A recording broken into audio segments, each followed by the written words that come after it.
Hello dear students, welcome to Inductive Academics. आज के इस वीडियो में हम डायमेंशनल एनालिसिस से रिलेटेड जितने भी न्यूमेरिकल्स बनते हैं अलग अलग तरह के, उनको कवर करने वाले हैं। और एप्लीकेशंस ऑफ डायमेंशनल एनालिसिस के अंदर भी दो तीन जितनी एप्लीकेशंस हैं उनके रिलेटेड अलग अलग क्वेश्चंस को कवर करने वाले हैं, और बहुत अच्छे लेवल के क्वेश्चंस को भी हम इंक्लूड करने वाले हैं। कुछ बेसिक क्वेश्चन से स्टार्ट करेंगे एंड देन धीरे धीरे धीरे काफ़ी बढ़िया लेवल के क्वेश्चंस तक इस वीडियो को एंड करने वाले हैं। आई होप आपको ये वीडियो बहुत अच्छी लगने वाली है। So without further ado let's start. First one is which of the following is not equal to watt. जो वॉट है we must know it is unit to measure power, जिसका फॉर्मूला होता है energy consumed divided by time, right. अब इनमें से कौन सा गलत है ये ऑप्शन हमें देखना है, which is not equal, right. So देखो, पावर के जो ये यूनिट्स होते हैं वॉट, तो मैं वॉट को और किस तरह से लिख सकता हूँ। एनर्जी कंज्यूम्ड कैसे यूनिट्स हो जाएंगे जूल, एंड टाइम कैसे यूनिट्स हो जाते हैं सेकंड। तो देखो वॉट को ऐसे भी लिखा जा सकता है। दैट मीन्स पहला ऑप्शन तो बाहर हो गया, बिकॉज एग्जैक्टली यही है, joule per second.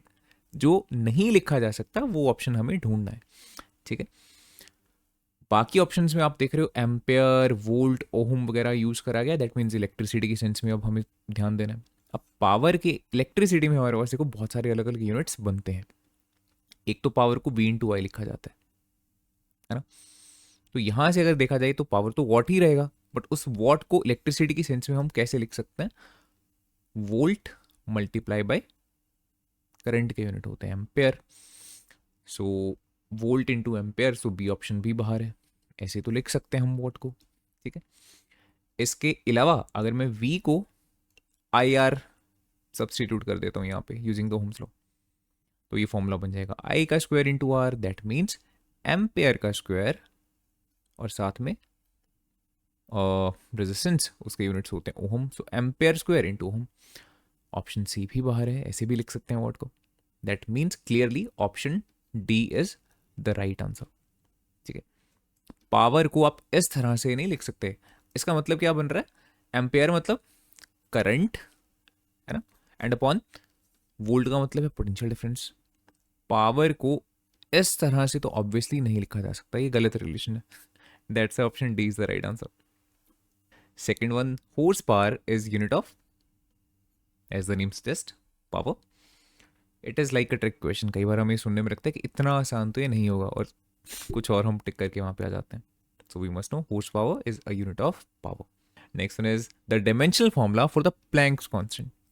Planks constant के लिए हमारे पास जो सबसे बेसिक सा फॉर्मूला रहता है that is E is equals to H into nu, where E is the energy, जो H है that is the Planck's constant, and this nu it is the frequency.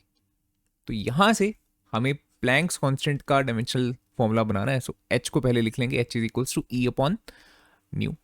तो इसका डायमेंशनल फॉर्मूला यहां से हमारे पास आने वाला है। पहले एनर्जी का डायमेंशनल फॉर्मूला, एनर्जी का डायमेंशनल फॉर्मूला होता है हमारे पास M L two T minus two, and इसको हम डिवाइड करेंगे फ्रीक्वेंसी के डायमेंशनल फॉर्मूले से, which is T minus one, because frequency is nothing but reciprocal of the time period, right.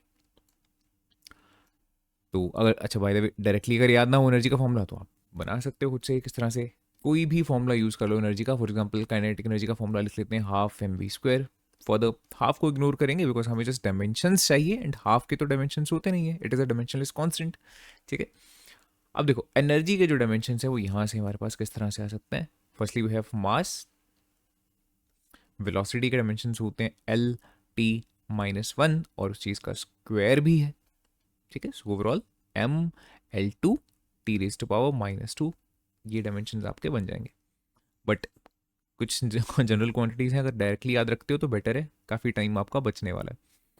सो ये कितना हो जाएगा, M L two T raise to power, देखो माइनस टू है और ऊपर जाके plus one, one minus two is minus one. तो ये डायमेंशंस बनते हैं प्लैंक्स कांस्टेंट के।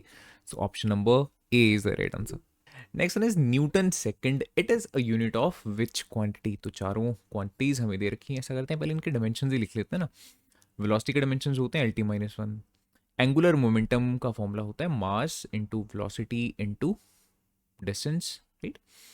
सो इट इज m, वेलोसिटी होगी lt-1, और r है distance, again that means l. So overall ml2 t raise to power -1, ये डायमेंशंस बने इसके, ml2 t raise to power -1.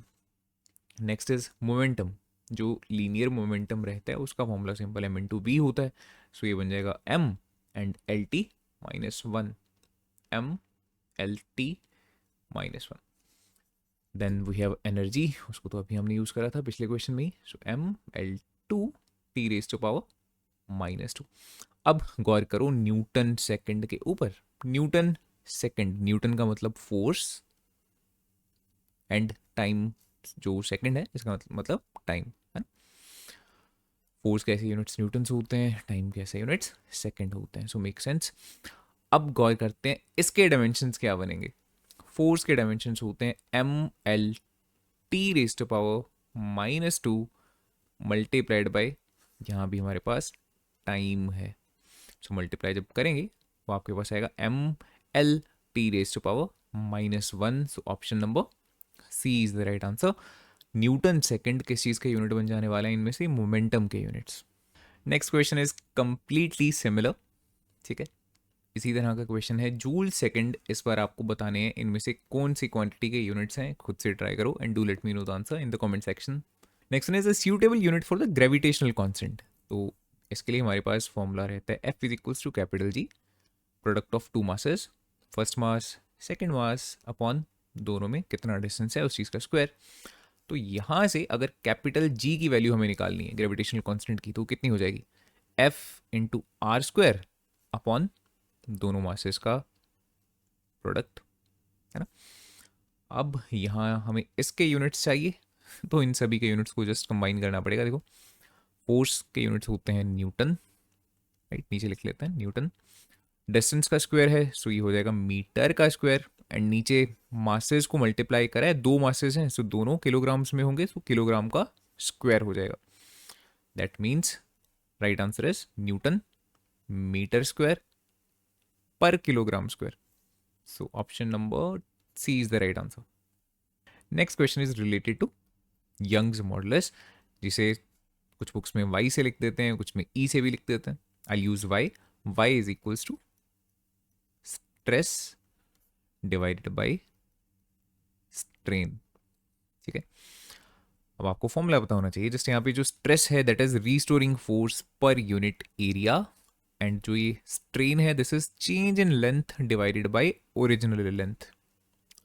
इस तरह से आप यंग्स मॉडुलस को कैलकुलेट कर सकते हो. अब यूनिट्स के साथ हमें यहाँ पे देखना है कि इसकी जो यूनिट्स हैं वो सॉल्व करके इनमें से किस क्वांटिटी के यूनिट्स के जैसी आती हैं, है ना. फोर्स अपॉन एरिया, स्ट्रेस भी फोर्स अपॉन एरिया होता है. एक और क्वांटिटी होती है जो उसका फॉर्मूला भी सेम होता है force upon area, that is pressure. तो यहाँ पे हम लिख देते हैं प्रेशर डिवाइडेड बाय, क्या इस क्वांटिटी के कोई यूनिट्स बनेंगे. The answer is no, because numerator and denominator दोनों ही सेम ही क्वांटिटीज हैं, लेंथ ही है ये right. Just it is change in length, और ये है ओरिजिनल लेंथ. होंगी तो दोनों मीटर्स में ही अगर मैं ऐसे यूनिट्स की बात करता हूँ, तो नीचे कोई भी यूनिट्स हमारे पास नहीं आने वाले. It is a dimensionless quantity, unitless quantity. So directly सिर्फ हमारे पास प्रेशर बच जाएगा. दैट मीन्स यंग्स मॉडुलस के और प्रेशर के सेम ही यूनिट्स होते हैं. So option number A is the right answer. Next is kilowatt hour. तो हमने लिखा किलो वाट मल्टीप्लाइड में आवर. ये किस क्वांटिटीज के यूनिट्स हैं. किलो वाट यूनिट होती है पावर की, और आर में किस चीज़ को मेजर करते हैं, टाइम को.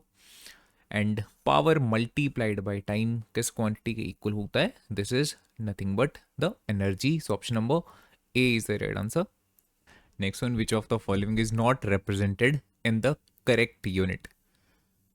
पहला है stress upon strain. Stress upon strain अभी हमने करा दैट यंग्स मॉडुलस होता है स्ट्रेस अपॉन स्ट्रेन, और ऊपर प्रेशर के यूनिट्स हो जाते हैं, एंड नीचे डायमेंशनलेस क्वांटिटी आती है. प्रेशर के यूनिट्स क्या बनेंगे, फोर्स अपॉन एरिया से निकाल लेते हैं. फोर्स के यूनिट्स हो जाएंगे न्यूटन, और एरिया के यूनिट्स मीटर स्क्वायर. तो ये तो बिल्कुल सही लिखा है, न्यूटन पर मीटर स्क्वायर, ठीक है. सेकेंड क्वांटिटी है सरफेस टेंशन, एंड इसके यूनिट्स भी बिल्कुल करेक्ट हैं, ये आपको याद होनी चाहिए. इसके जो फॉर्मूले होते हैं, सरफेस टेंशन का जो फॉर्मूला रहता है that is force per unit length, so obviously इसके डायमेंशंस न्यूटन पर मीटर वाले ही बनने वाले हैं। ऑप्शन नंबर बी भी बिल्कुल सही है। Next one is the energy. Energy के यूनिट्स बनाने के लिए फिर से कोई फॉर्मूला उठा लेते हैं। For example is equals to half mv²। ठीक है, तो मास के यूनिट्स होते हैं किलोग्राम और वेलोसिटी के यूनिट्स मीटर पर सेकंड और उस चीज़ का स्क्वायर है, सो मीटर स्क्वायर पर सेकंड स्क्वायर ये हो जाने वाला है। तो ये जो यूनिट्स हैं ये देखो ये गलत लिखे हुए हैं, दिस इज इनकरेक्ट। और जो लास्ट ऑप्शन है वो तो सही ही होगा, प्रेशर के जो यूनिट्स हैं that is newton per metre square because force per unit area. ठीक है, सो यही हमने देखना था कि कौन सा करेक्ट नहीं है, so option number C will be the right answer. Next one, dyne per centimetre square किस चीज के यूनिट्स नहीं है? पहला ऑप्शन है स्ट्रेस। स्ट्रेस होता है restoring force per unit area, तो ये तो देखो obviously dine per centimetre square ही बनने वाला है। फोर्स कैसे यूनिट्स डाइन एंड एरिया कैसे यूनिट्स सेंटीमीटर स्क्वायर, तो ये तो ऑप्शन नहीं है। Second is strain. जो स्ट्रेन है वो एक डायमेंशनलेस क्वांटिटी है जिसका formula delta L by L होता है एंड इसकी कोई भी यूनिट नहीं होगी, सो ऑब्वियसली ऑप्शन बी हमारा सही आंसर हो जाने वाला है। Next one, the ratio of the dimensions of the Planck's constant and the moment of inertia that is equal to the dimensions of which physical quantity. तो Planck's constant कैसे निकलेगा? E is equals to H nu से, H is equals to E upon nu. इसके dimensions क्या हो जाएंगे? Energy के dimensions ml2 t raise to power -2 upon frequency t raise to power -1, ऊपर जाएगा t रेज़ टू पावर 1 हो जाएगा। सो कंबाइन करके ये हो जाने वाला है t की पावर -1। ये डायमेंशंस हैं प्लैंक्स कांस्टेंट के। एंड मोमेंट ऑफ इनर्शिया, इसका फॉर्मूला याद रखना पड़ेगा आपको। मोमेंट ऑफ इनर्शिया का फॉर्मूला होता है m मल्टीप्लाइड बाई r का स्क्वायर। ठीक है, तो इसके डायमेंशंस क्या हो जाने वाले हैं? देखो कैपिटल M एंड साथ में r का स्क्वायर, सो l की पावर 2। अब आपको रेशियो पूछी है इन दोनों चीज़ों की, तो दोनों को आप डिवाइड कर देने वाले हो इसको m इंटू एल के स्क्वायर से। जो सेम है उसको कैंसिल आउट करते हैं, मास से मास कटेगा राइट, एंड एल स्क्वायर से एल स्क्वायर भी ये कैंसिल आउट हो जाने वाला है एंड सिर्फ t की पावर -1 बच रही है। और ये जो होती है t की power -1 reciprocal of the time, ये किसके डायमेंशंस होते हैं? फ्रीक्वेंसी के। So option number B is going to be the right answer. Which of the following does not have dimensions of force, जो कि होता है ml t raise to power -2। पहला ऑप्शन है पोटेंशियल ग्रेडियंट। पोटेंशियल ग्रेडियंट का मतलब है change in potential and उसको डिवाइड करा चेंज इन डिस्टेंस। ठीक है, तो नीचे सिंपली मैं डिस्टेंस लिख रहा हूं, पर यूनिट डिस्टेंस कितना चेंज आ रहा है पोटेंशियल में, that is what we mean by the potential gradient and this is how we can find its dimensions. Distance के डायमेंशंस तो हमें पता है लेंथ वाले होते हैं, सो इसको तो सिंपली हम लिख सकते हैं, बट पोटेंशियल के जो डायमेंशंस हैं उनको हमें कैलकुलेट करना पड़ेगा। ठीक है, ये सीधा सीधा नहीं है देखो पोटेंशियल को सबसे पहले तो हम ऐसे लिखेंगे, देखो work done per unit test charge है ना। किसी टेस्ट चार्ज को आप इन्फिनिटी से उठा के एक पर्टिकुलर पॉइंट तक लेके आ रहे हो, तो जितना आपने वर्क डन किया उसको आपने डिवाइड किया उस चार्ज के मैग्नीट्यूड से, तब आपके पास पोटेंशियल आएगा। अब जो वर्क है और जो चार्ज है ये दोनों ही फंडामेंटल क्वांटिटीज नहीं है। ठीक है, तो इन दोनों के फॉर्मूले हमें यहाँ पे बनाने पड़ेंगे, इनको किसी और फॉर्म में हमें चेंज करना पड़ेगा। जो वर्क है इसको हम लिख सकते हैं फोर्स मल्टीप्लाइड बाय डिस्प्लेसमेंट। ठीक है, डिवाइडेड बाय नीचे चार्ज। चार्ज भी देखो फंडामेंटल क्वांटिटी नहीं है, सो आई को इस तरह से लिखा जाता है ना क्यू अपॉन टी। जो एक करंट है इलेक्ट्रिसिटी में ये फंडामेंटल क्वांटिटी होती है, सो यहां से क्यू की वैल्यू बना लेते हैं आई इंटू टी। ठीक है, आई है current multiplied by T is the time. तो यहां से अब देखो बनने वाले हैं डायमेंशंस पोटेंशियल के राइट। पहले फोर्स ये हो गया ml raise to power -2 multiplied by displacement, इसके यूनिट्स हो गए, इसके डायमेंशंस हो गए लेंथ के, डिवाइडेड बाय करंट जिसको हम मेजर करते हैं एम्पेयर में, तो इसके डायमेंशंस को भी ऐसे लिखा जाता है ए से, मल्टीप्लाइड बाय टाइम, सो इसके लिए हम लिखेंगे टी। अच्छा, विदाउट एनी कैलकुलेशन डायरेक्टली हमें दिख रहा है कि यहाँ पे फोर्स में एम्पेयर तो मौजूद ही नहीं होता है, बट यहाँ पे एम्पेयर आ रहा है। बाकी तो कुछ मर्जी कटकटा के जो मर्जी बन जाए, आफ्टर ऑल यहाँ एम्पेयर है और यहाँ तो एम्पेयर है ही नहीं, ठीक है। सो वी कैन डायरेक्टली से कि जो इसके डायमेंशंस हैं, पोटेंशियल ग्रेडियंट के डायमेंशंस हैं, वो इसके जैसे तो बिल्कुल ही नहीं आने वाले हैं, राइट। इफ यू वांट इसको एग्जैक्टली सॉल्व करके भी देख लेते हैं। देखो क्या बनेगा, it will get m, l की पावर 2, t की पावर हो जाएगी, ये जाएगा ऊपर -1 एंड -2, सो -3, a की पावर -1। ये हो गए पोटेंशियल के डायमेंशंस इस तरह से, है ना। एंड नीचे भी डिस्टेंस है, सो नीचे भी l है, एक l से एक l कट जाने वाला है। तो ऐसे डायमेंशन आ रहे हैं किस चीज़ के, पोटेंशियल ग्रेडियंट के। ऑब्वियसली इसके जैसे बिल्कुल नहीं है, ठीक है। बाकी चीज़ें भी अलग आ रही हैं। टाइम जो है उसकी पावर यहाँ पे -2 है या -3 है। So option A is the right answer. Next one is a dimensionless quantity, it never has a unit, always has a unit, may have a unit, और it is not possible at all. Option D तो बिल्कुल ही गलत है। It says a dimensionless quantity is not possible at all. ऐसा तो नहीं है, डायमेंशनलेस क्वांटिटीज बहुत सारी हमारे पास बनती हैं। For example the strain is a dimensionless quantity, for example the angular displacement is also a dimensionless quantity, ठीक है। ऑप्शन डी तो बिल्कुल गलत है, बाहर कर दिया। Then it says it always has a unit, ये भी पॉसिबल नहीं है, बिकॉज जो स्ट्रेन है इसके कोई यूनिट्स नहीं होते हैं, because it is just change in length upon original length. ये बताना क्या चाह रहा है इसको समझता है, right.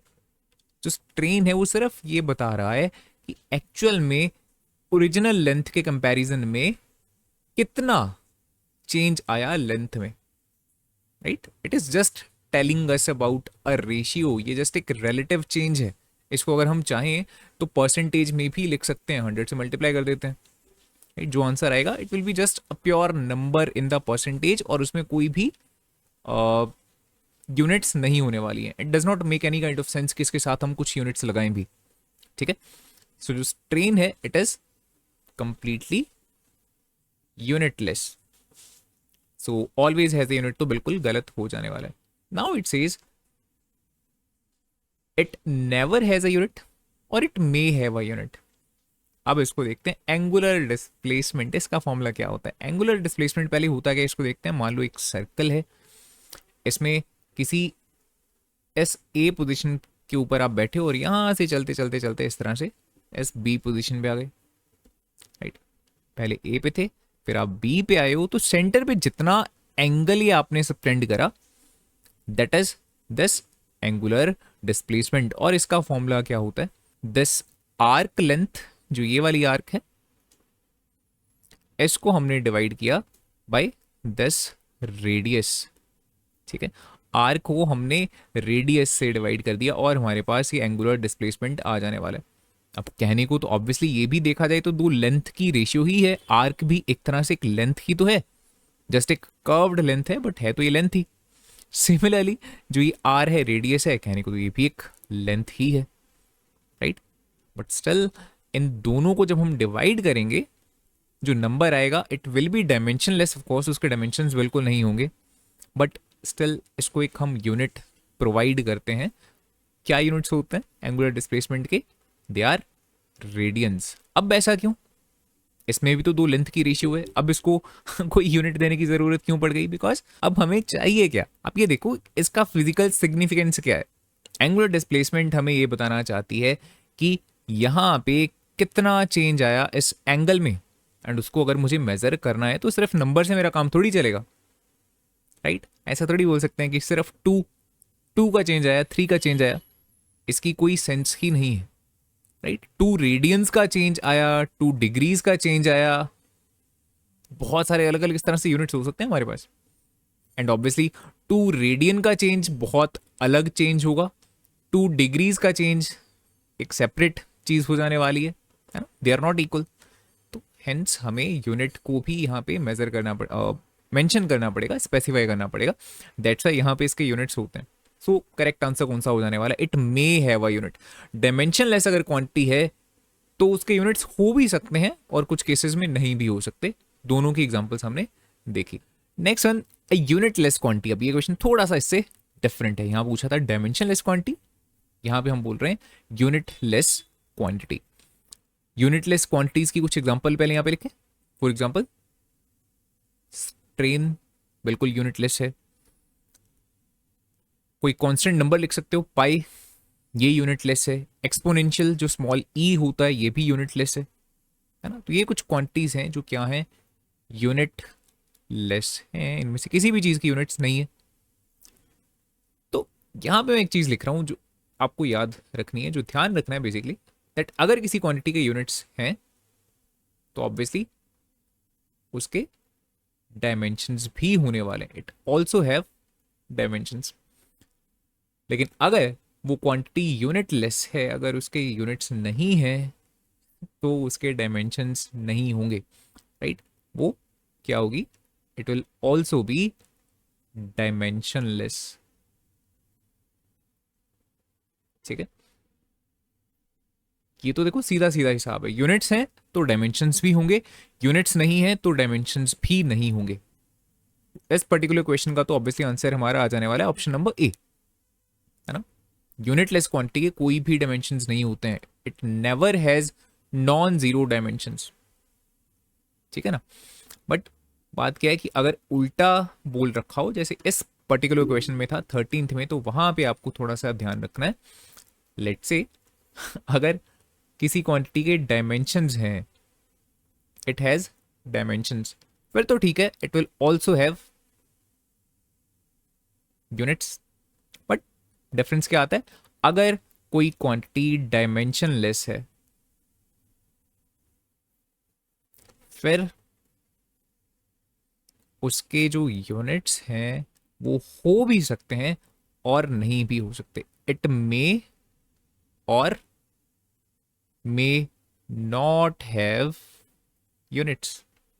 Now let's move on to the applications of the dimensional analysis. ये पार्ट काफी इंपॉर्टेंट बनता है आपके स्कूल एग्जाम्स में, आपके कॉम्पिटिटिव एग्जाम्स में। इस पर्टिकुलर टॉपिक में से कुछ ना कुछ क्वेश्चंस आपको जरूर देखने को मिलते हैं। ठीक है, सो सबसे पहले हम फर्स्ट एप्लीकेशन देखने वाले हैं, that is conversion from one system of units to other system of units. So उससे पहले एक बार ये देख लेते हैं कि हमारे पास आमतौर पे कौन कौन से सिस्टम ऑफ यूनिट्स होते हैं commonly, right. Firstly we have S I unit, जो सबसे स्टैंडर्ड यूनिट है जो आमतौर पे हम यूज करने वाले हैं, that is this one, right. Then we have a C G S system of units, and एक होता है एम के एस सिस्टम ऑफ यूनिट्स, एक रहता है F P S system of units. इस तरह से बहुत सारे होते हैं, but these are the most important ones. ठीक है, ये तीन चार तो आपको ध्यान में होने चाहिए। अब अगर कुछ फंडामेंटल क्वांटिटीज की बात कर लेते हैं, और खास तौर पे मास, लेंथ और टाइम की बात करते हैं पहले, because these are the most important ones. Mass, length and time, इन क्वांटिटीज को किस तरह से हम मेजर करते हैं इन अलग अलग सिस्टम ऑफ यूनिट्स में, इसको देखेंगे, right. Because this is something which you must know. ऐसे यूनिट्स में मास को मेजर किया जाता है किलोग्राम्स में, जो लेंथ है इसको मेजर किया जाता है मीटर्स में, और जो टाइम है इसे मेजर किया जाता है सेकंड्स में। देन जो सीजीएस सिस्टम ऑफ यूनिट्स है, इसका तो देखो नाम से पता लगेगा, जो मास है, जी का मतलब ग्राम्स में मेजर करेंगे, लेंथ को सेंटीमीटर से मेजर करेंगे, और टाइम को इसमें भी हम सेकंड्स में ही मेजर करते हैं। नेक्स्ट वन इज एम के एस सिस्टम ऑफ यूनिट्स। मास को मेजर करेंगे के से किलोग्राम्स, ठीक है। लेंथ को मेजर करेंगे हम मीटर्स में, और टाइम को यहां भी हम सेकंड्स में ही मेजर करने वाले हैं। आप देख रहे हो, टाइम को अक्सर सेकंड्स में ही हम मेजर करके चलते हैं, बिकॉज बहुत बढ़िया यूनिट है, ना बहुत बड़ी है ना बहुत छोटी है। देन इसकी बात करेंगे एफ पी एस। एफ का मतलब हो जाएगा foot, so that is the length. Foot लिखो या फीट लिख लेते हैं। मास को हम यहां पे मेजर करते हैं पाउंड में, और जो एस है ये अगेन सेकंड्स। ठीक है, तो ये चार सिस्टम ऑफ यूनिट्स तो एटलीस्ट आपके बिल्कुल ध्यान में होने चाहिए, और ये मास, लेंथ और टाइम, इनका आइडिया होना चाहिए कि इसको किस तरह से मेजर किया जाता है in these system of units. अब एक क्वेश्चन को देखते हैं। डेंसिटी ऑफ यूनिट आपको दे रखी है वुड की सीजीएस सिस्टम ऑफ यूनिट्स में, दैट इज दिस मच। तो आप क्या करोगे, पहले लिखोगे सीजीएस, राइट। एंड कन्वर्ट करना है इसको आपको MKS सिस्टम ऑफ यूनिट्स में। तो सबसे पहले आपको ये देखना रहता है इसमें कि जो मास है, let's write M1, L1, T1 and N1। ठीक है, ये पहला सिस्टम ऑफ यूनिट है तो हमने 111 लिखा। सिमिलरली जिसको जिस फॉर्म में हमें कन्वर्ट करना है उसके लिए हम टू इंडिसेस को यूज करेंगे। सो M2, L2, T2 and N2। ठीक है, अब देखो CGS में जो मास है हमने देखा उसको ग्राम्स में मेजर किया जाता है। सो 1 ग्राम इसकी स्टैंडर्ड यूनिट होने वाली है। लेंथ के लिए हम यूज कर रहे हैं 1 सेंटीमीटर। टाइम के लिए हम क्या यूज करते हैं 1 सेकेंड। एंड N1 क्या होने वाला है जो आपको ये गिवन रहेगा 0.5 ग्राम पर सेंटीमीटर क्यूब। ठीक है, सिमिलरली इधर देखेंगे मास MKS में होता है किलोग्राम्स में, सो इसको लिखेंगे 1 kg। लेंथ रहती है मीटर्स में तो इसको लिखेंगे 1 मीटर। टाइम इसका भी सेकंड्स में होता है 1 सेकंड। और N2 हमें नहीं पता, यही हमें फाइंड करना है, कन्वर्ट करना है इसको। अच्छा पहले ये देखो यहाँ है 1 ग्राम्स, यहाँ लिख रखा है 1 किलोग्राम्स। पहले तो इसे भी हमें ग्राम्स में चेंज करना पड़ेगा। ठीक है, तो 1 kg में होते हैं 1000 ग्राम्स, तो इसको मैं लिखूंगा 10⁻³ ग्राम्स। अब देखो ये भी ग्राम्स में हो गया, ये भी ग्राम्स में हो गया। सिमिलरली लेंथ 1 मीटर है, इसको मैंने लिखा 100 सेंटीमीटर, मतलब 10⁻² सेंटीमीटर। एंड ये तो पहले ही सेंटीमीटर सेकेंड्स में है। एंड जस्ट हमें अब N2 की वैल्यू को फाइंड करना है। इसके लिए अब हम कौन सा फॉर्मूला यहाँ पे यूज करते हैं, N2/N1 is equals to firstly masses M1/M2 raised to power A multiplied by L1/L2 raised to power B, then L हो गया टाइम की बारी है T1/T2 raised to power C। उससे पहले एक और चीज करते हैं, जो ये क्वांटिटी दे रखी है हमें डेंसिटी, यहाँ पे लिखेंगे डेंसिटी। इसका फॉर्मूला क्या रहता है मास अपॉन वॉल्यूम। हमें इसके डायमेंशंस चाहिए रहेंगे डेंसिटी के, और डेंसिटी के sorry Dimensity is the processor. Density के डायमेंशंस यहाँ से हमारे पास आने वाले हैं मास अपॉन वॉल्यूम। वॉल्यूम होता है लेंथ का क्यूब। सो M एंड इसको ऊपर भेज देते हैं L की पावर, ये -3 हो जाने वाला है, तो इस तरह से बन जाएगा। और अगर टाइम को भी लिखना हो तो T की पावर 0 हो जाएगा, है ना, M की पावर 1 हो जाएगा। इसको ऐसे लिख सकते हैं। ये डायमेंशंस हैं डेंसिटी के। ठीक है, चलो अब देखो हमें कन्वर्ट करना है MKS में, हमें N2 की वैल्यू फाइंड करनी है। तो कौन सा फॉर्मूला यहाँ पे हम यूज करने वाले हैं, will use N2/N1 is equals to पहले masses M1/M2 raised to power A, then length L1/L2 raised to power B, and then comes the time T1/T2 raised to power C, where जो A, B and C है ये कौन होगा, ये वाला A is the 1, B जो है that is -3 और जो C है that is 0। ठीक है, M की पावर पहले आपको देखनी है वो A होता है, L की पावर जो होगी वो B होगा, T की पावर जो होगी वो C होगा। इस चीज का बस आपको ध्यान रखना है, ये आपके पास पता लग गया। अब वैल्यूज को सब्स्टिट्यूट करते हैं। N2/N1 जो है 0.5 है, दैट इज इक्वल्स टू, अब देखो M1 है 1 ग्राम, M2 कितना है 10⁻³ ग्राम्स। ठीक है, एंड इसकी पावर कितनी है A, वो है 1। सिमिलरली इस चीज को कंप्लीट करते हैं। L1/L2 हो जाएगा 1 सेंटीमीटर अपॉन 10⁻² सेंटीमीटर, और पावर B की कितनी हो गई ये -3, सो B की जगह लिखा -3 मल्टीप्लाइड बाय T1/T2। ये तो 1 सेकेंड और 1 सेकेंड ही है, ये तो कट ही जाएगा बिल्कुल, और पावर भी 0 है, वैसे भी 1 आ रहा है। ठीक है, सो N2 इज इक्वल्स टू, इस 0.5 को मैं इधर ले आ रहा हूँ, 0.5 मल्टीप्लाइड बाय, अब गौर करो यहाँ 10⁻³ बना, ये हो जाएगा 10⁻², और फर्दर उसकी पावर -3, और ये तो बिल्कुल देखो 1 ही हो गया, किसी भी चीज की power 0 that is equals to 1, है ना। N2 is equals to 0.5 multiplied by 10⁻³ multiplied by 10⁻, powers यहाँ पे मल्टीप्लाई होंगी, 3 2 आर 6, ठीक है। सो n2 कितना आ रहा है, देखो 0.5 मल्टीप्लाइड बाई 10⁻3। इसके यूनिट्स क्या बनेंगे, देखो अब यहां हमने लिखा था ग्राम्स पर सेंटीमीटर क्यूब, बिकॉज यहां ग्राम थी मास के यूनिट्स।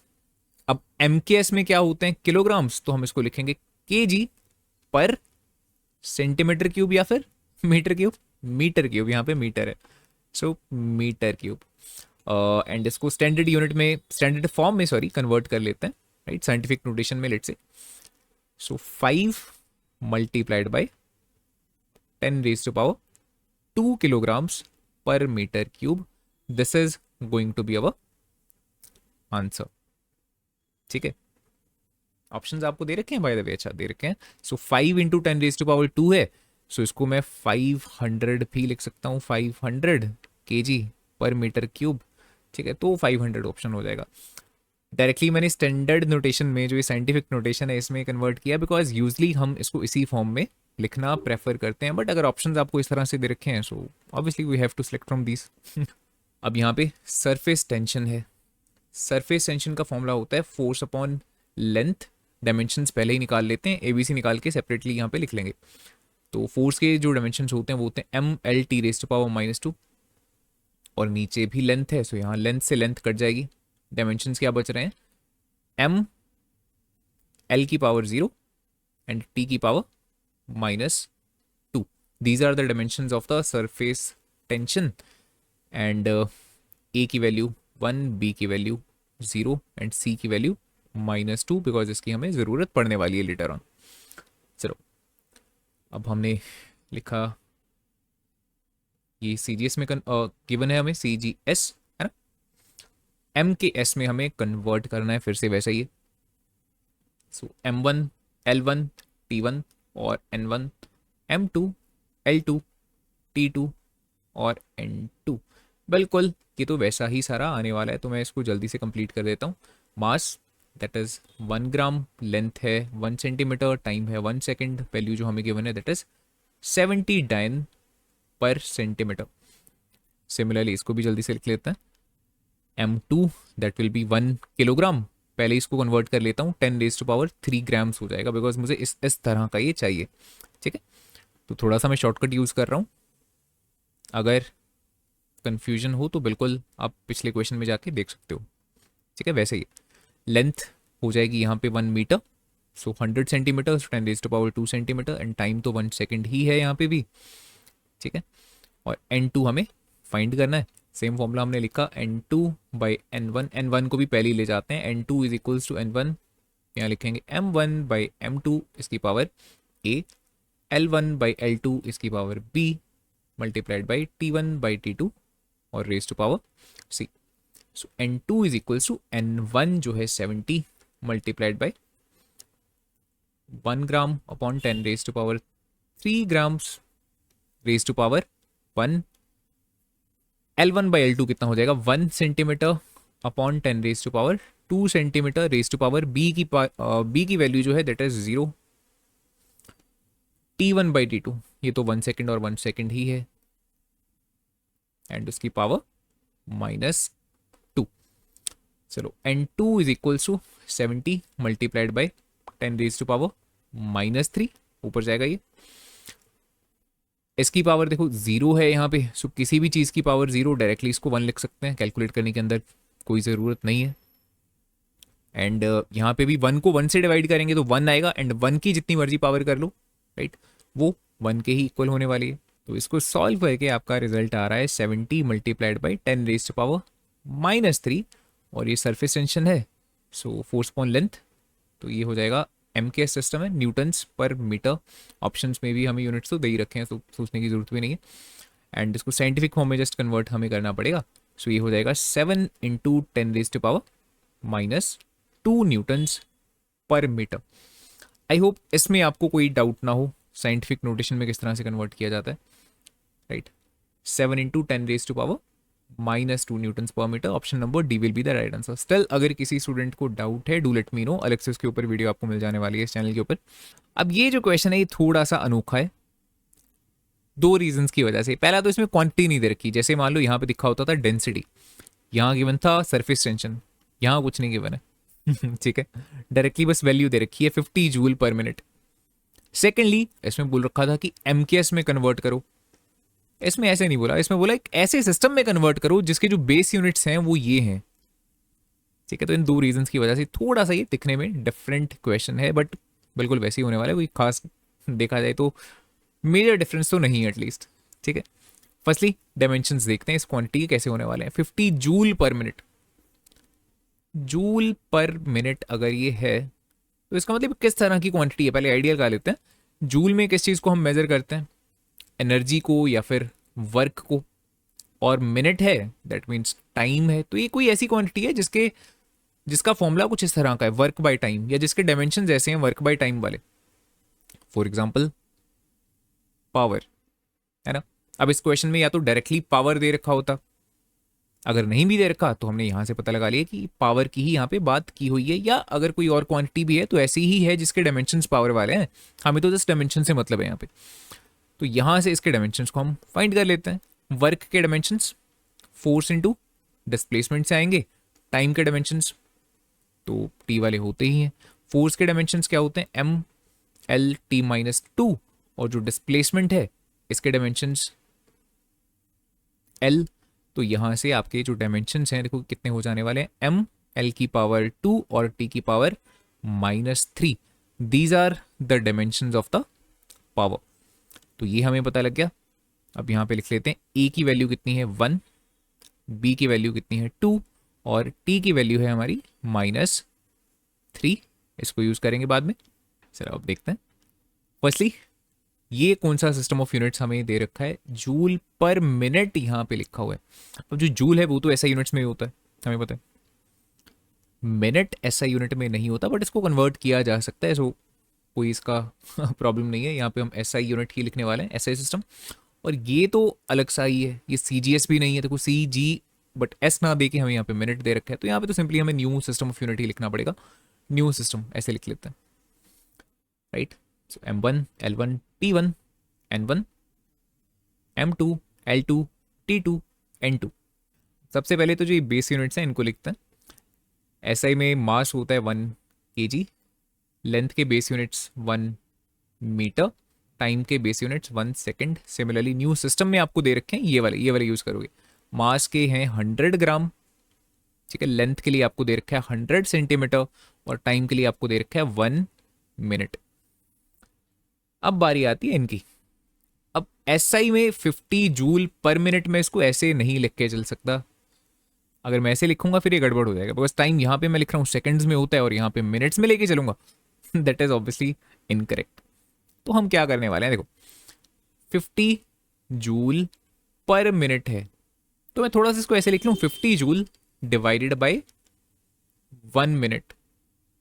बात तो वही है 50 जूल पर मिनट, तो इसको मैं ऐसे लिख सकता हूँ 50 जूल डिवाइडेड बाय 1 मिनट का मतलब क्या हो जाएगा 60 सेकेंड्स, है ना। अब जूल पर सेकेंड ये ऐसा यूनिट में कन्वर्ट हो गया, जीरो से जीरो कट भी जाने वाला है। एंड जैसा हम ऑलरेडी डिस्कस कर चुके हैं कि जो ऐसा यूनिट्स बन रहे हैं या जो एक डायमेंशंस बन रहे हैं इस क्वांटिटी के, जैसा हमने देखा ये पावर के डायमेंशंस बन रहे हैं, है ना। तो जो पावर के यूनिट्स होते हैं वो क्या होते हैं, दे आर वॉट। वैसे भी यहाँ से भी हमें नजर आना चाहिए जो जूल पर सेकंड है वो वॉट के ही इक्वल होता है, ठीक है। 1 joule per second that is equals to actually 1 watt. तो इसको डायरेक्टली हम वॉट में लिख सकते हैं, और 5 को 6 से हम डिवाइड कर देते हैं। और अगर अभी नहीं भी करना फिलहाल इसको ऐसे ही रख लेते हैं 5/6, बाद में देखेंगे कि इसका क्या बनता है ठीक है। सो 5/6 वॉट ये यहाँ पे मैं लिख के चलने वाला हूँ, 5/6 वॉट।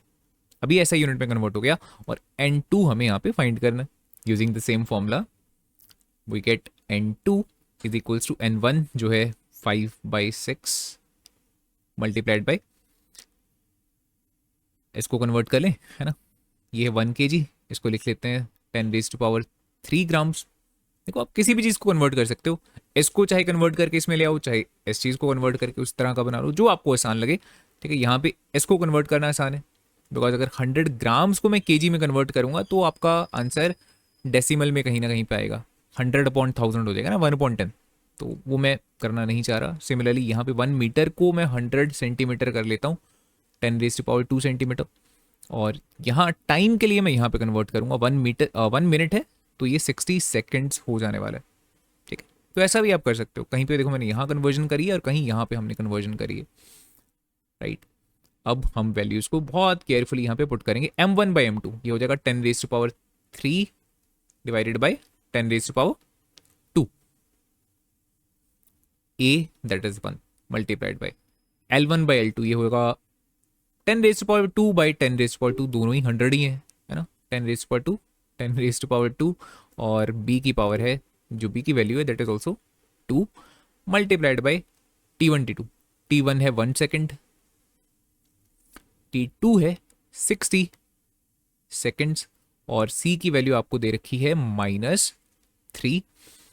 अब देखते हैं n2 = 5/6 मल्टीप्लाइड बाई, यहाँ बचेगा सिर्फ 10 मल्टीप्लाइड बाई 10⁻², 10⁻² कट के सिर्फ 1 आएगा, 1 की पावर 2 भी 1 हो जाने वाली है, मल्टीप्लाइड बाई 1/60 की पावर -3।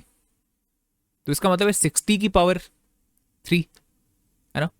तो इसको ऐसे कर लेते हैं 60 × 60 × 60 n2 = पहले तो इस 6 से एक 60 कट करते हैं, वी गेट 10। ठीक है, अब देखो कितनी जीरोज हैं, पहले तो जीरोज को काउंट करते हैं, 1 2 3 4। सो आई विल बी राइटिंग 10⁻⁴, और आगे क्या होगा, सिर्फ 5 एंड 6 एंड 6। ठीक है, 5, अच्छा पहले ऐसे करते हैं, 5 को 6 से मल्टीप्लाई करते हैं 30, एंड 30 को 6 से मल्टीप्लाई करा, directly we get 180, right. This is the n2, and इसको अगर हमें साइंटिफिक नोटेशन में चेंज करना है तो 1.8 मल्टीप्लाइड बाई 10⁻6 हो जाने वाला है। और इसके यूनिट्स क्या बनने वाले हैं, कौन सी ये क्वांटिटी थी, it is power, right, energy per unit time. अब यहां पे दिक्कत क्या है, ये सिस्टम अनोखा सा ही है ठीक है, हमें मास लेंथ टाइम के देखो अजीबोगरीब यहाँ पे उसने बेस यूनिट्स दे रखे हैं, एंड हमें एक्चुअल में यहाँ पे पता ही नहीं है कि जो पावर है उसको हम किस तरह से मेजर करेंगे। या कह लो जैसे एनर्जी बाय टाइम की सेंस में भी अगर सोचें तो एनर्जी को जैसे ऐसे यूनिट्स में हम जूल में मेजर करते हैं, तो इस नए सिस्टम में हमें क्या पता कि उसको किस तरह से लिखेंगे। सो दैट्स व्हाई इसको सिंपली हमें ऐसे लिख देना है, 1.8 × 10⁻6 units. Next application is dimensional consistency of an equation. आपके पास कोई भी इक्वेशन दे रखी हो, for example let's say v = u + at। It is a very common, very well known equation of motion, जो आपको पता होगी ऑब्वियसली, वेयर जो v है that is final velocity, u is the initial velocity, a is the acceleration, t is the time. Class 9th में भी इसके बारे में हम पढ़ते हैं, है ना। तो डायमेंशनल कंसिस्टेंसी का मतलब ये है कि कोई भी फिजिक्स की आपके पास इक्वेशन हो उसमें उस इक्वेशन में जितनी भी टर्म्स होती हैं सभी के डायमेंशंस एक जैसे होने चाहिए, सिर्फ तभी हम उनको आपस में ऐड या सब्ट्रैक्ट कर सकते हैं, राइट। फॉर एग्जांपल जो ये वेलोसिटी है, जो ये u है, एंड जो ये at है, पूरा at that is one term, ठीक है, बिकॉज ये दोनों आपस में ऐड हो रही है ना। तो a और t को अलग अलग नहीं कंसिडर करना है, v u एंड at ये तीनों टर्म्स के जो डायमेंशंस हैं वो बिल्कुल सेम होने चाहिए, तभी इस इक्वेशन का कुछ ना कुछ मीनिंग निकलेगा, अदरवाइज इस इक्वेशन का कुछ मतलब नहीं है। तो देखते हैं क्या ये इक्वेशन है, ये डायमेंशनली करेक्ट है। एक सिंपल सी एग्जांपल दे रहा हूं पहले समझाने के लिए, फिर प्रॉपर क्वेश्चन करेंगे, ठीक है। जो ये v है इसके डायमेंशंस क्या हो जाएंगे, l t⁻⁻1 बिकॉज ये वेलोसिटी है, u भी इनिशियल वेलोसिटी है, इसके डायमेंशंस भी सेम होंगे, l t⁻⁻1। What about this at, जो एक्सेलरेशन होती है उसके डायमेंशंस होते हैं l t⁻⁻2, बट साथ में ही मल्टीप्लाई में t भी है, दैट मीन्स टाइम है। तो ओवरऑल आप देख रहे हो मल्टीप्लाई करके क्या डायमेंशंस बन रहे हैं, l और t⁻⁻1। दैट मीन्स तीनों ही टर्म्स के जो डायमेंशंस हैं आप देखो, एल टी की पावर -1, एल टी की पावर -1, एल टी की power -1, same dimensions are there. और ऐसा हर बार आपको देखने को मिलेगा, फिजिक्स की कोई भी इक्वेशन हो, ऐसा पॉसिबल ही नहीं है कि एक कोई टर्म है, मान लो सिंपल एग्जांपल लेता हूं, कुछ भी randomly a is equals to b plus c लिखा है, तो जो b है उसके डायमेंशंस बन रहे हो M L T raise to power -2 वाले, और जो c है उसके डायमेंशंस बन रहे हो M L two T raise to power -2 वाले। अगर ऐसा है तो आप इन दोनों को आपस में ऐड नहीं कर सकते, इसका कोई भी सेंस नहीं बनता, कोई भी मीनिंग नहीं बनता। This is what we mean by the dimensional consistency of an equation. ठीक है। ऑल्सो एक और बात, इवन अगर स्क्वायर वगैरह भी हो, मान लो अगर ऐसा लिखा है कि b का स्क्वायर प्लस सी, तब भी पूरा सॉल्व करके b स्क्वायर के जो डायमेंशंस होंगे वो c के डायमेंशंस के इक्वल होने चाहिए। ठीक है। b स्क्वायर के जो डायमेंशंस हैं वो a और c के डायमेंशंस के इक्वल होने चाहिए। अगर ऐसा है तभी इस इक्वेशन का कुछ ना कुछ मतलब निकलने वाला है। अब इसी चीज के ऊपर बेस्ड एक क्वेश्चन देखते हैं। वेलोसिटी ऑफ द पार्टिकल हमें गिवन है, देखो a plus b t plus c t का square, and units of velocity हमें दे रखे हैं, वो किस तरह के हैं, मीटर पर सेकंड वाले। अब यहाँ पे जितनी भी टर्म्स हैं, कौन कौन सी टर्म्स हैं यहाँ पे, एक तो v है, एक a है, एक b इंटू टी है और एक सी टी स्क्वायर है। ये चारों टर्म्स एक जैसी होनी चाहिए, इनके मतलब डायमेंशंस एक जैसे होने चाहिए और इनकी यूनिट्स एक जैसी होनी चाहिए, तभी इनको इस तरह से कुछ हम लिख सकते हैं, तभी इनको आपस में हम ऐड वगैरह कर सकते हैं। तो देखो अगर यहाँ इसके यूनिट्स मीटर पर सेकंड हैं तो ऑब्वियसली एसेलरेशन के यूनिट्स भी, नॉट एसेलरेशन सॉरी ये जस्ट नंबर्स हैं एबीसी, ए के यूनिट्स मीटर पर सेकंड होंगे, सिमिलरली बी इंटू टी के यूनिट्स भी मीटर पर सेकंड होंगे और सी इंटू टी स्क्वायर के यूनिट्स भी मीटर पर सेकंड होंगे। और हमें यही पूछा है what will be the unit of a. ठीक है, तो ए के यूनिट्स हमारे यहाँ पे क्या बन जाने वाले हैं, मीटर पर सेकंड। तो इससे सिंपल क्वेश्चन तो हो नहीं सकता, option number A will be the right answer. But ये भी देखते हैं साथ में, अगर ये पूछा होता कि बी के यूनिट्स किस तरह के होंगे, फिर कैसे बताएंगे। तो देखो हमें ये पता है कि पूरा जो बी इंटू टी है उसके यूनिट्स मीटर पर सेकंड है ना। जो टाइम होता है उसके यूनिट्स भी हमें पता है सेकंड्स में होते हैं। तो जो बी है it must be metre per second square, तभी सेकंड से सेकंड कटेगा और जो रिजल्ट है ये मीटर पर सेकंड बचेगा। दैट मीन्स जो बी है इसके यूनिट्स किस तरह के होंगे, मीटर पर सेकंड स्क्वायर वाले। सिमिलरली आपसे ये पूछ सकते हैं कि सी के यूनिट्स बता दो, फिर सेम लॉजिक लगेगा। यहाँ पे टाइम का स्क्वायर है मतलब सेकंड का स्क्वायर है। अब सी के यूनिट्स किस तरह के बनाएं कि ओवरऑल हमारा ये आंसर आए, मीटर पर सेकंड का क्यूब यहाँ पे हमें रखना पड़ेगा, तभी सेकंड स्क्वायर से सेकंड क्यूब कट के सिर्फ एक सेकंड बच जाएगा और मीटर पर सेकंड हमारा रिजल्ट यहाँ पे देखने को मिलेगा। सो जो सी है उसके यूनिट्स होने चाहिए मीटर पर सेकंड का cube. This next question is from SL. Arora book, और ये बहुत बढ़िया लेवल की बुक है अगर आप चाहते हो बाय करना, although this is not a sponsored video. ठीक है, that's I am not even giving any kind of links. ठीक है, you can try this book SL. Arora for physics, बहुत सारे इसमें आपको न्यूमेरिकल्स वगैरह मिल जाने वाले हैं, so you can try it out. Right, so let's try this question. ये आपको एक इक्वेशन दे रखी है and you have to find the dimensions of A and B and also you have to write SI units of A and B. ठीक है, अब यहाँ पे ये दोनों टर्म्स आपस में ऐड हो रही हैं, तो दोनों के जो यूनिट्स हैं और डायमेंशंस हैं वो एक जैसे होने चाहिए। तो हम यहाँ पे लिखते हैं कि जो प्रेशर है उसके डायमेंशंस और जो ये वाली टर्म है A/v², इसके डायमेंशंस एक जैसे होने चाहिए, तभी इस इक्वेशन का कुछ ना कुछ मतलब है, तभी हम इन दोनों को ऐड कर सकते हैं। राइट, अब हमें ए के डायमेंशंस फाइंड करने हैं, तो मैं ऐसे बोल सकता हूँ कि जो ए के डायमेंशंस हैं वो P इंटू v² के डायमेंशंस वाले ही होने वाले हैं। तो यहां से फाइंड करते हैं ए के डायमेंशंस किस तरह के होंगे। देखो प्रेशर के डायमेंशंस कैसे होते हैं, pressure is nothing but force upon area, so mLT -2 upon area होता है लेंथ का स्क्वायर, तो ये हो जाएगा mL की पावर -1 और T की पावर -2 मल्टीप्लाइड बाय वॉल्यूम का स्क्वायर।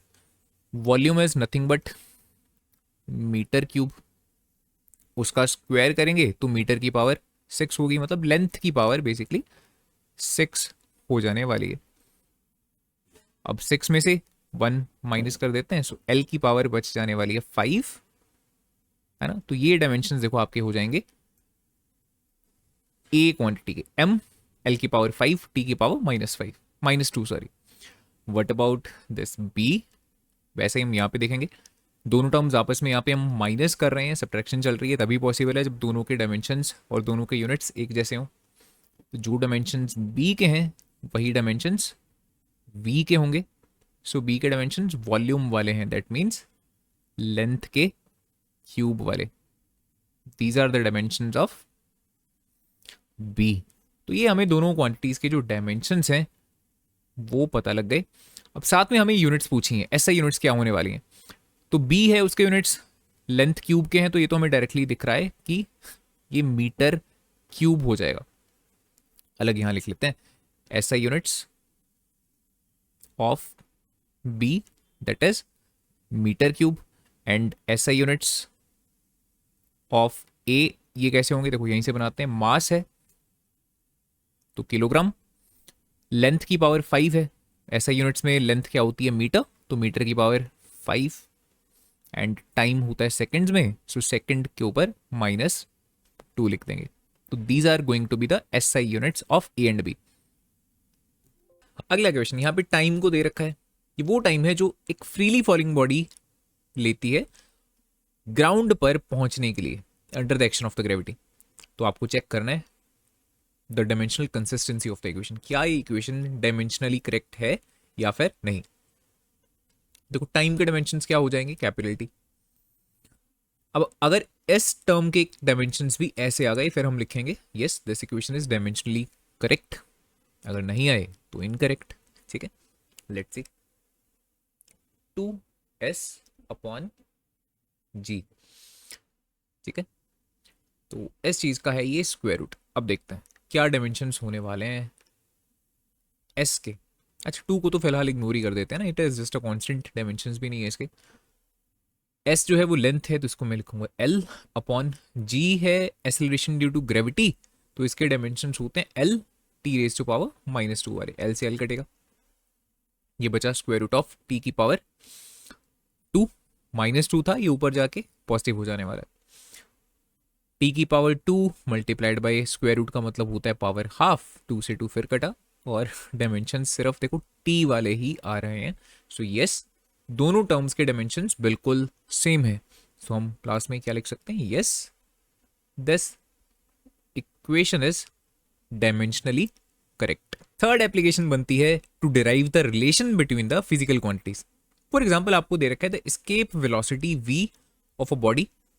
एस्केप वेलोसिटी वो वेलोसिटी होती है जितनी वेलोसिटी से किसी प्लेनेट के ऊपर से सरफेस से किसी ऑब्जेक्ट को आपको फेंकना पड़ेगा अगर आप चाहते हो कि वो अर्थ की ग्रेविटेशनल फील्ड से बाहर निकल जाए और वापस अर्थ पे ना आए। That velocity is called escape velocity. ठीक है, तो आपको वो दे रखा है कि जो एस्केप वेलोसिटी है ये किन चीजों के ऊपर डिपेंड करती है, एक तो एक्सेलरेशन ड्यू टू ग्रेविटी के ऊपर डिपेंड करती है, और सेकेंडली ये रेडियस ऑफ द प्लेनेट के ऊपर डिपेंड करती है। सिर्फ 2 चीजों के ऊपर ये डिपेंड करती है। तो आपको फॉर्मूला बनाना है डायमेंशनली क्या रिलेशनशिप होगा इन क्वांटिटीज के बीच में। ठीक है, हमें दे रखा है कि एस्केप वेलोसिटी डिपेंड कर रही है एक तो एक्सेलरेशन ड्यू टू ग्रेविटी के ऊपर, इसकी कुछ ना कुछ हम पावर यहां पे कंसीडर करेंगे जी की पावर ए, एंड रेडियस के ऊपर सो आर की भी पावर यहां पे हमने लिख लिया बी। ठीक है, अब यहां पे प्रोपोर्शनैलिटी का साइन है तो इसको हटा के एक कांस्टेंट लगाते हैं के, जी की पावर ए आर की पावर बी। अब हमें यूज करना है डायमेंशनल एनालिसिस। तो देखो वेलोसिटी के क्या डायमेंशंस होते हैं, यहां पे लिखते हैं वेलोसिटी के डायमेंशंस होते हैं L T -1 is equals to, ये तो कांस्टेंट है, इसको देखो this is acceleration due to gravity, इसके डायमेंशंस होते हैं एल टी की पावर -2 एंड मल्टीप्लाई में ये है रेडियस, इसके डायमेंशंस होते हैं लेंथ के, सो एल की पावर ये हो जाने वाली है बी। अच्छा यहाँ पे पावर ए थी, आई मिस दैट, इसकी पावर ए। अब आपको क्या करना है, पावर्स को करना है कंपेयर लेफ्ट साइड पे और राइट साइड पे। फॉर एग्जाम्पल एल की पावर यहां कितनी है 1 इज इक्वल्स टू एल की पावर इस साइड देखो कितनी है, एक तो हो जाएगा एल की पावर ए, बिकॉज एल की पावर एक तो ये है ए, और एल की पावर बी यहाँ पे है, सो ए प्लस बी। ए की इक्वेशन आपके पास ये बन गई। सिमिलरली अब टाइम को कंपेयर करते हैं, टाइम की क्या पावर्स हैं, यहाँ पे पावर है -1, यहाँ टाइम की पावर हो जाएगी -2a, और इस साइड तो टाइम है ही नहीं, तो ये सिंपल बच जाने वाला है। अच्छा, अब इनसे हमें ए और बी निकालना है, ये है हमारी सेकेंड इक्वेशन। तो देखो सेकेंड इक्वेशन से माइनस बोथ साइड कट जाने वाला है, ये आ जाएगा 1 is equals to 2a, and a की वैल्यू आ जाने वाली है कितनी, हाफ, एंड s वैल्यू को अगर मैं यहाँ पे सब्सटीट्यूट करता हूँ तो आप देख रहे हो b की वैल्यू भी कितनी आ जाने वाली है, b is equals to 1 minus a, मतलब 1 माइनस हाफ, सो b की वैल्यू भी आपकी आ जाएगी हाफ,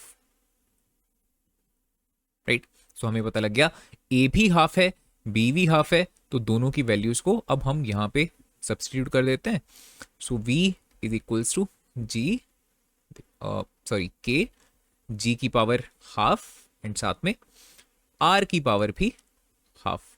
तो इसको लास्ट में हम किस तरह से लिखेंगे, k square root g and r, ठीक है। So this is the final relationship, this is the formula of the escape velocity. अच्छा, यहीं से हमें एक और चीज पता लगनी चाहिए, दैट डायमेंशनल एनालिसिस को यूज करके इस k की वैल्यू को हम फाइंड नहीं कर सकते हैं कि क्या ये k यहाँ पे 1 है, 2 है, 10 है, या इसकी कुछ और वैल्यू है, we can not find.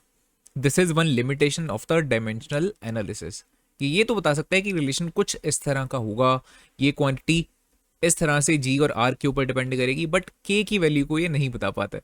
Next one, एक छोटी सी स्टील की बॉल है जिसका रेडियस है r, it is allowed to fall under the gravity through a column of viscous liquid, एक बहुत गाढ़ा एक लिक्विड है जिसके बीच में से ये स्टील की बॉल को गिराया जा रहा है under the action of gravity. Gravity की वजह से एसेलरेट होगी, दैट मीन्स वो स्पीड को बढ़ाती जाएगी, but up to a certain extent, एक टाइम के बाद वो एक कांस्टेंट वेलोसिटी को एक्वायर कर लेती है, जिसे हम जानते हैं किस नाम से, टर्मिनल वेलोसिटी से।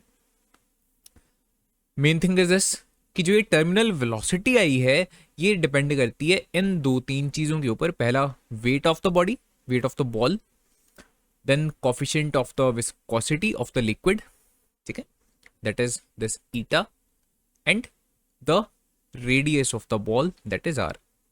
तो इन 3 चीजों के ऊपर ये डिपेंड कर रही है। सो हमें डायमेंशनल एनालिसिस करके एक्सप्रेशन डिराइव करना है, क्या फॉर्मूला बनेगा टर्मिनल वेलोसिटी का।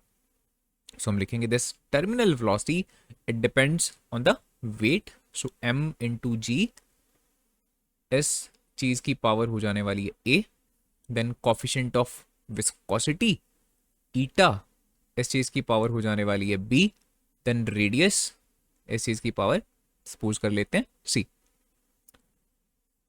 v is equals to k, m into g की पावर a, ईटा की पावर b, और r की पावर c। अब इन टर्म्स के डायमेंशंस को यहां पे लिखते हैं। v के dimensions lt -1 is equals to mass, और साथ में एक्सेलरेशन ड्यू टू ग्रेविटी है, so lt -2 raise to power a multiplied by eta. Eta is the coefficient of viscosity. इसके लिए आपको ये फॉर्मूला याद रखना पड़ेगा, f जो फोर्स लग रही है स्टील बॉल के ऊपर because of this viscous fluid, that is given by f is equals to eta multiplied by a, और साथ में वेलोसिटी का gradient, so dv by dx, ठीक है। यहां से ही ईटा का फॉर्मूला आपको बनाना पड़ेगा, f इंटू डी एक्स, और डिवाइड में area into dv, change in velocity. अब देखो, अगर मुझे डायमेंशंस चाहिए ईटा के, तो मुझे क्या करना पड़ेगा, पहले फोर्स के डायमेंशंस जो होते हैं यहीं पे लिख लेते हैं, m l t की पावर -2, साथ में है dx, ये है डिस्टेंस, सो इसके लिए साथ में आएगा l, ठीक है। यहाँ एरिया और वेलोसिटी है, सो एरिया के लिए हम लिखेंगे l का स्क्वायर, और साथ में वेलोसिटी, सो l t की पावर -1। अब जो चीज़ें पहले कैंसिल आउट हो रही हैं उनको कैंसिल आउट कर देते हैं, जैसे l से l कैंसिल आउट हो जाने वाला है ना। अब देखते हैं ईटा के जो डायमेंशंस हैं वो किस तरह के बनने वाले हैं, दैट इज m l की पावर ओवरऑल ये कितनी हो जाएगी, एल एक ऊपर है और 2 ये नीचे हैं, सो एल की पावर -1 हो जाएगी और टी की पावर -2 और +1, सो -1. सो एम एल की पावर -1, टी की power -1, these are the dimensions of eta. ठीक है, तो यहाँ पे लिख लेते हैं दैट इज एम एल की पावर -1, टी की पावर -1 पूरे की power that is B, and साथ में आर, आर है रेडियस, सो लेंथ वाले डायमेंशन होंगे इसके, और उसकी पावर सी. ठीक है, तो ऐसा कुछ हमारे पास यहाँ पे फिलहाल बन रहा है. अब पहले इसी स्टेप को नेक्स्ट पेज पे लिखते हैं. अब पावर्स को कंबाइन कर लेते हैं सो दैट उनको कंपेयर करना आसान हो सके.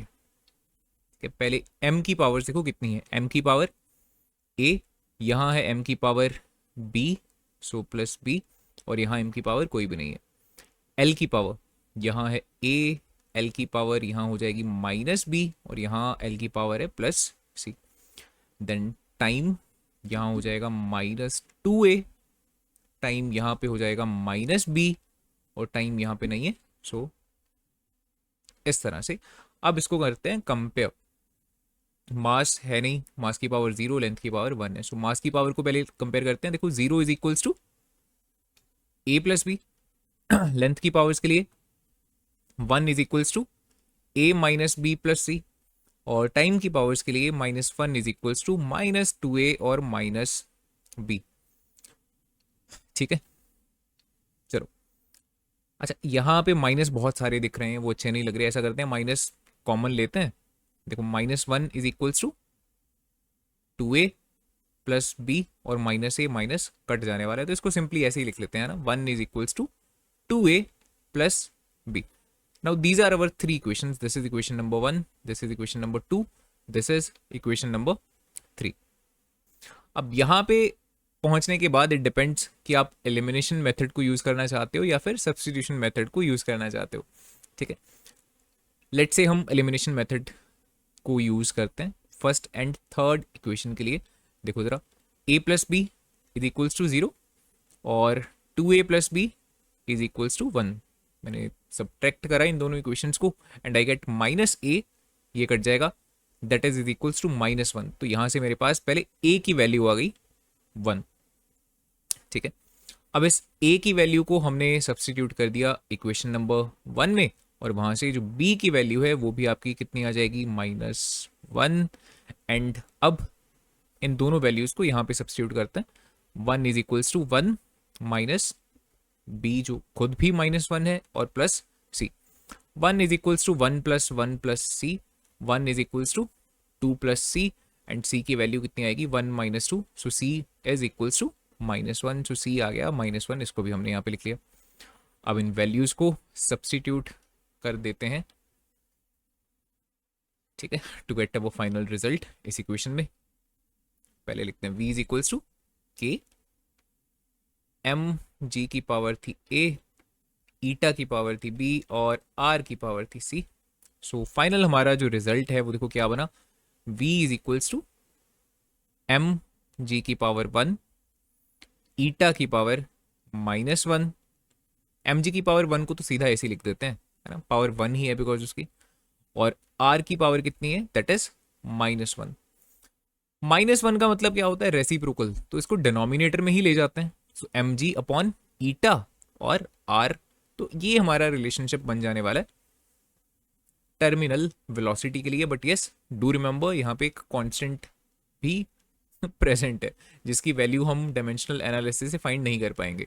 ठीक है, आई होप स्टूडेंट्स आपको ये वीडियो अच्छी लगी होगी. अगर आपको ये वीडियो पसंद आई हो अपने दोस्तों के साथ जरूर शेयर करना, और अगर आप इस चैनल पे नए हो तो इस चैनल को सब्सक्राइब करना मत भूलना, बिकॉज इस चैनल पे और भी इस तरह का बहुत इन्फॉर्मेटिव कंटेंट आने वाला है for the class 11th and 12th physics.